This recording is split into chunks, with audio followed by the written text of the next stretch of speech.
Antonio Canova.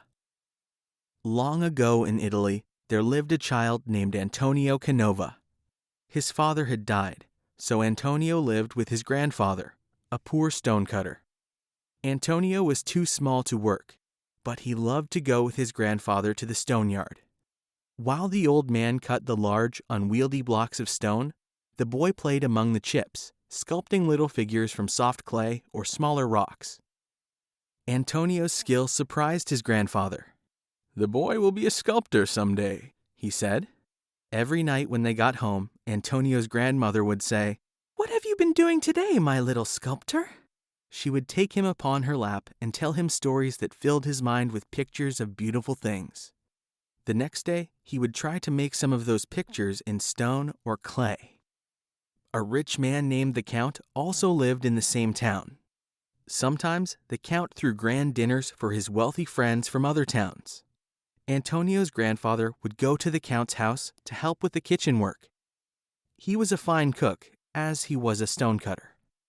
One day, Antonio went with his grandfather to the Count's estate. The boy could not cook or wait on the grand table, but he could help clean up.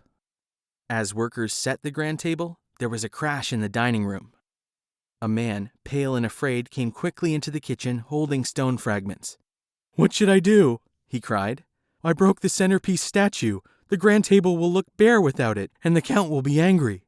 The staff trembled. Was the dinner going to be a failure? Would they all be punished? Everything depended on having the grand table perfectly set.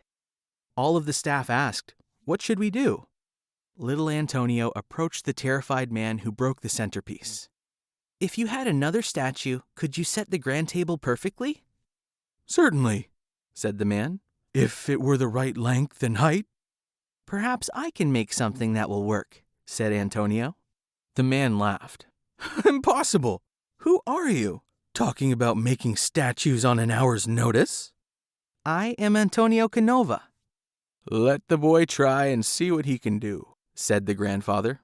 The staff agreed. And so, since nothing else could be done, the man allowed Antonio to try. In the kitchen, a 200-pound piece of butter sat waiting to be appropriately prepared. It had just arrived, fresh from the milk farm on the mountain. With a kitchen knife in his hand, Antonio shaped this butter. He quickly created the shape of a proud lion, and all at the staff came closer to see it. "How beautiful!" they cried. "It's much better than the broken statue." When it was finished, the man carried the statue to its place. "The grand table will be more beautiful than I ever hoped to make it." When the Count and his friends came to dinner, the first thing they saw was the yellow lion on the grand table. "What a beautiful work of art!" they cried. "Nobody but a great artist could ever create such a figure. Who made it?" "Truly, my friends," the Count said, "this is as much of a surprise to me as to you."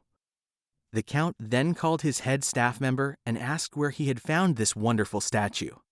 "It was made only an hour ago by a little boy in the kitchen," said the man. This information made the Count's friends wonder more, so the Count called the boy into the room. "My boy," he said, "you have done a piece of work of which the greatest artists would be proud. What is your name, and who is your teacher?"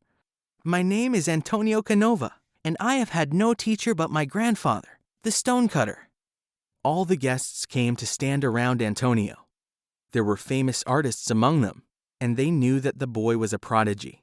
When they sat down at the grand table, nothing pleased them more than talking to Antonio, and the dinner became a party in his honor. The very next day, the Count sent for Antonio to live with him. The best artists in the land taught him to sculpt, and he learned how to carve in marble. In a few years, Antonio Canova became known as one of the greatest sculptors in the world.